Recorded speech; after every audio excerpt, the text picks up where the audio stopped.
Ayaw namin iwanan si Bato, my love. Kawawa naman. Hi everyone, kain po tayo. Ang aming bagong... Hindi. Di ba ikaw ang majority floor leader? Tinuturo ko nga siya eh. Ganun. Acting. Oo. Ayan. Boss, Idol Robin. Opo. Linis na po ang lockdown. Hindi na hostage ang Senado. Sino namang hostage sa Senate? Ba't nila-lockdown yung Senate? Ba't tayo kinukulong? Robby, sanay ka na doon. Kung pangungulungan lang medyo may experience tayo dyan. The NBI inspects every vehicle leaving the Senate premises, going in, going out. Lahat ng klaseng inhustisya naranasan ni Robin. Oo. Awa ng Diyos Bakit ko, ganun? mag-anak ko rin. Bakit ganun? Bakit? Awa ng Diyos ko, mag-anak ko rin. Ganun ha? Ramos! Ah. Ungas na. Ay, patay na pala. Sorry. Naka-lockdown pala tayo? Oo, ngayon lang linis.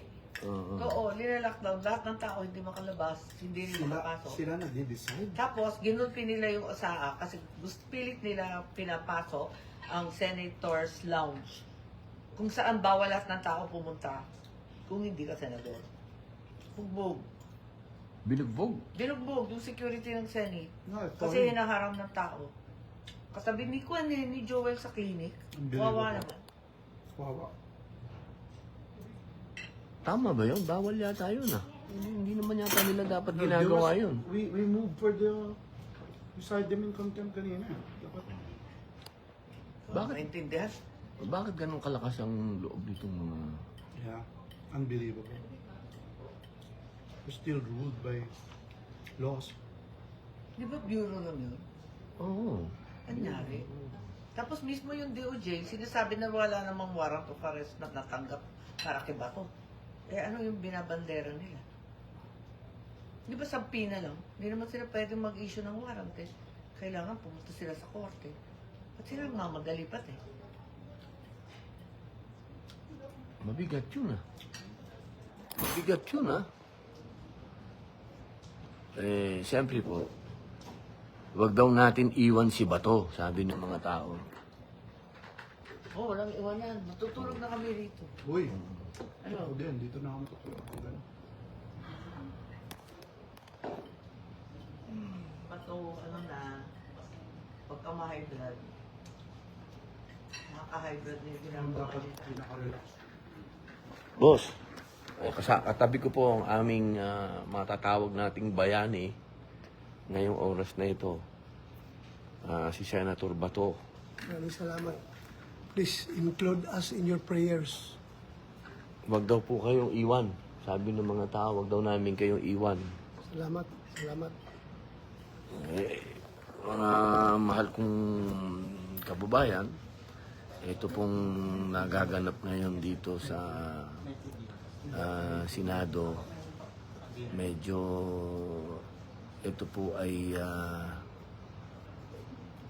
extraordinary. Dahil nung ako po ay nangyari na po ito nung panahon ni Senator Trillanes. Meron din pong warrant na lumabas sa kanya at ako din po nandyan sa baba. At gustong-gusto ko pong tinatawag na citizen's arrest. Pero hindi po ako nakapasok nung panahon na yun. Mahigpit. Opo. Pero ngayon, nakapagtataka, nandito na po sa loob ng Senado ang NBI. At bukod po nandito sa loob ay nang bugbog pa ng tinatawag namin, matatawag natin parang pulis natin dito sa loob yun, di ba? Pulis ng Senado, oo. Pulis ng Senado. Pulis ng Senado. Oo. Medyo kagulat-gulat po yun. Sapagkat, siyempre po, pagdating po dito sa Senado, dapat ang nasusunod ay yung pulis po dito. Kumbaga, para po dyan lang yan sa bawa, pumunta ka sa UP, di ba? Sa UP may police din. O, yun ang nasusunod sa UP. Yung police doon, sa Congress, ang nasusunod, yung sergeant at arms yun at yung mga tauhan din niya. Pero dito po, sa Senado ngayon, medyo malungkot po yung balita na yon dahil parang yung amin pong independence. Parang yung aming independence ngayon ang parang wala na. Parang nawalan tayo ng kapangyarihan pare ko doon ah. Di ba parang ganun yun? Oh, naka-lockdown nga. Hindi nga tayo pinapalabas eh. Kaya nga po mayroong Tinulungan batas, nga tayo, eh. meron po sa revised penal code, yung Article 145. Hindi po pwede na harangin ang sino man, kongreso man, sa senado man, na hindi niya magawa yung kanyang tinatawag na constitutional duty to serve as elected official. And it's a crime. Kaya po talagang yun nga po yung balak gawin ng Senado as an institution to file charges against these individuals. Kasi hindi ho talaga nangyayari yun. Kaya nakakagulat po na ngayon lang nangyari itong imagine ho, nandito na mismo sa premises ng Senado. Hindi papayagan o iba-block na maka-attend, makapag-participate ang isang elected official dito sa Senado sa katauhan ni Senator Bato. Yun po, malinaw na po yan. Galing na po yan sa masasabi nating veterano dito. Ako din po nagtataka talaga dahil ng panahon po ni Senator Trillanes, hindi ako nakaporma dyan sa babae. Talagang nandyan lang ho ako talaga sa parking. Hindi po ako nakapasok ng Senado noong panahon na yun. At may nagsasabi din po na yung hawak daw ni dating Senator Trillanes, sabi naman ni... John Vic Remulla, ang sinabi na hindi naman daw bahagi ng PCTC si Trillanes at wala naman daw natatanggap pa na warrant of arrest. So ano kaya yung binabandera? Yung kanina. At saka sheriff na ba siya ng ICC? Kakakamot ulo eh. Oo, parang ganun nga ang dating. Pag nagsaserve ka ng warrant, sheriff ka. Sheriff ka, ano? Oo, naku, may bago pong sheriff ang ICC. ang ICC. Na Pilipino. Na Pilipino. Same Opo. Aba, ibang klase yun, ha? Opo. Talagang, Wala na, anarkiya. oo, medyo nakakatakot po yan. Wala na, anarchy ang title. Yan po ang mga pangyayari dito sa Senado ngayon. At Mga kababayan ko, wag natin pabayaan si Senator Bato. Dito po kami ngayon sa Senado. Paglaban natin ang kanyang karapatan. Dito si Senator Robin. Ito Senator Bato. Mga kababayan ko, wag natin pabayaan Senator Bato. Mga kababayan ko, trust in God. Kaya po, To trust in the Lord our God. 30,000 po ang nanonood sa atin, ha? 30,000. Ngayon, ang nanonood sa atin na mga kababayan natin, andito po ang ating bayani ngayon. Aarestuhin ako. May warrant of arrest daw si Trillanes na hawak. Hindi naman siya ICC, hindi siya PCTC, pero siya may hawak. Pero ayaw niya ipakita sa tao dahil somewhat spurious yung kanyang warrant of arrest. Wala klaro, hindi klaro. Hindi klaro yung kanyang warrant. Wala daw case number. Meron doon is kuwan lang yung situation number lang. So malabo ito maging warrant of arrest. Kaya pinipilit niya na secret daw. Kasi gusto nila pilit na akong dadalhin sa dahig. Surrender doon. So sana, suportahan ninyo ako mga kaibigan, suportahan nyo kami. I am doing this not for myself, but for the sake of our country. Pilipinas lang nakataya dito. Soberenya ng Pilipinas ang nakataya dito, kinabukasan ng ating bansa. Sana suportahan ninyo kami sa aming pagkikibaka dito dahil hindi po ito biro. Kami po ay ako'y naging chip in lang para magtrabaho. Tapos ganun na lang gagawin nila kahit na wala pang klarong warrant of arrest. Dinideny ng DOJ na walang arrest warrant ng ICC na nakarating sa kanila. Ngayon, itong isang private individual na si Trillanes, meron siyang hawak-hawak. How come? Ano ba ito? Privatize na itong trabaho ng ICC? Tapos ayaw nila ilahad. Secret ko, no? Malaking kahibangan ito, mga kaibigan, mga kababayan. As I've said, haharapin ko yan kung idaan lang nila sa proseso. Kung merong totoong warrant of arrest, dalhin nila sa local court, ayusin nila, then pag-usapan natin at haharapin namin yan. Hindi yung dalhan ka ng papel na hindi klaro. Most likely spurious na warrant of arrest daldalan Trillanes kasi gusto niya madala ako doon sa dahig for rendition. Sino si Trillanes? Hindi siya Interpol, hindi siya ICC, hindi siya PCTC, private individual. Pero siya may hawak ng warrant of arrest na gusto i-implementar kasama ang mga NBI. So, ganito na ba ang ating gobyerno? Mga kaibigan, mga kababayan, napakasama po sa nangyari. Ako'y binoto ng 20 million na Pilipino para magtrabaho. Ngayon, pinipigilan lang akong pumasok sa Senado dahil ayaw nila na maagaw namin ang liderato ng Senado. Pero hindi sila naging successful sa pagharang sa akin dahil nakapasok ako talaga. Nagipagbunuan ako sa kanila. Makita niyo sa video. Nakipaghabulan ako sa kanila dahil gusto ko talaga pumasok dito. Naharang nila ako para hindi aabot ng 13 yung boto namin, wala kami majority, para tuloy pa rin yung state of affairs ng ating bansa. Walang mangyayari sa problema sa korupsyon. Ngayon, na kami na ang may hawak ng majority sa Senado, asahan po ninyo mga kababayan, everything will fall into its right places. Hindi naman tayo natin namin personal, pero trabaho lang ito. Trabahoin natin. So yun lang sana. Sana masuportahan nyo kami dito dahil ibang usapan na ito. Sobra na. Sobra na mga kaibigan. Hindi na ito tama. Sana makakuha kami ng suporta galing sa inyo.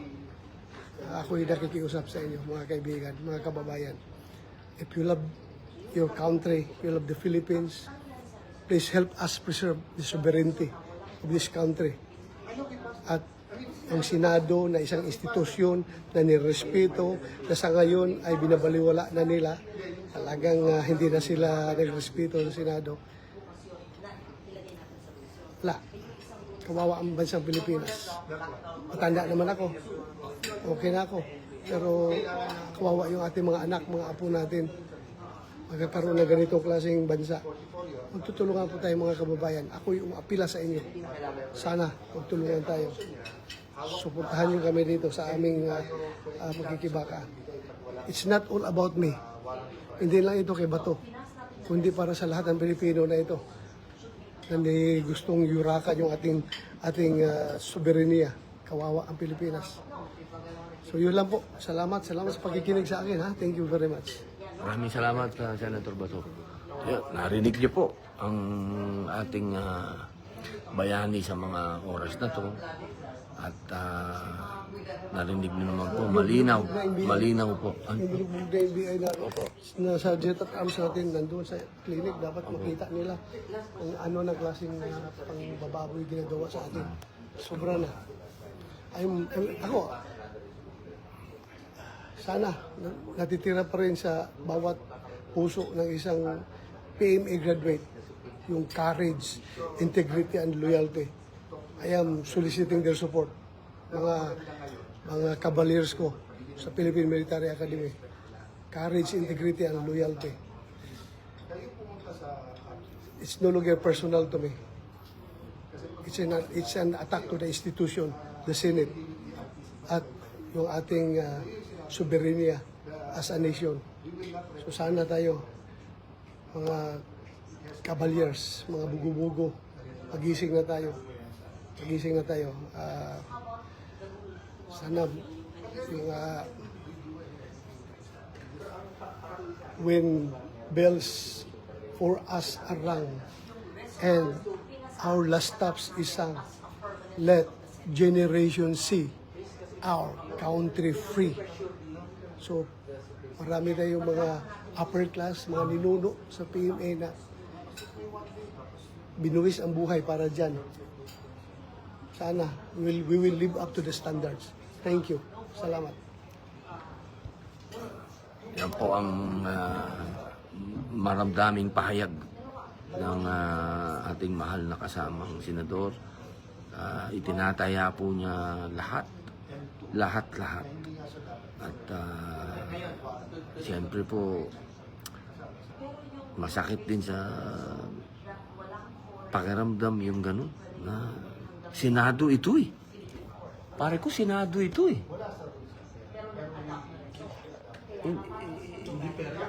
Hindi ko talaga maatim eh na ito ay kasama sa 3 haligi ng gobyerno.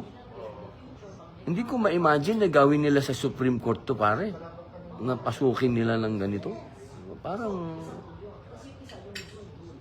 napaka-imposible na nangyayari ngayon to. Pakikurot nga ako. Ano ba ito? Ano ba? Naginip ba ako? Yung justice, mo po. Oo, hindi ba? Parang kasi po 3 po ang parte ng gobyerno. Andiyan po yung executive, andiyan din po ang judiciary, nandiyan po ang legislative. Kami po yung legislative. Yung judiciary, yan po yung mga judges. Yan pong executive, yan po, yan ang Pangulo, Vice President, Secretary ng DOJ. Ito pong nambugbog dito, parang isa lang ito sa sangay ng Department of Justice. Hindi po siya yung main na lumusob po dito at nanakit pa. Medyo mga kababayan, wala sanang sagasaan ng authority at kapangyarihan. Maging patas po tayo dahil sa ilalim ng batas, tayo'y pantay-pantay. At wala pong pwede na above the law. At hindi rin po pwede yung you will bend the law. Hindi po pwede. Lahat po tayo kailangan ay sumunod sa batas. Yun lamang po, mga mahal kong kababayan. At antabayanan ninyo kung ano po ang mangyayari. Pero sa ngayon po ay under protection ng Senado si Senator Bato. Maraming salamat po. Ayan po sila. Nagkakaroon ngayon ng pag-uusap.